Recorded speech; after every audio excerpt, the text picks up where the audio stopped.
What if I told you the people we love never really leave us? In February 2024, Keisha was scrolling through her phone when her brother Marcus's favorite song started playing randomly. She hadn't touched anything. The playlist wasn't even hers. Being a woman of logic, she brushed it off as a glitch. Then her mother's roses bloomed in her backyard, bright pink petals in the middle of winter.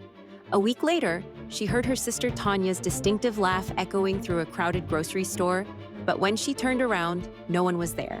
Walking into her empty living room, the scent of her father's cologne filled the air so strongly it took her breath away. Her dog buddy's squeaky ball kept appearing in impossible places, rooms she never played with him in. One morning in March, everything happened at once.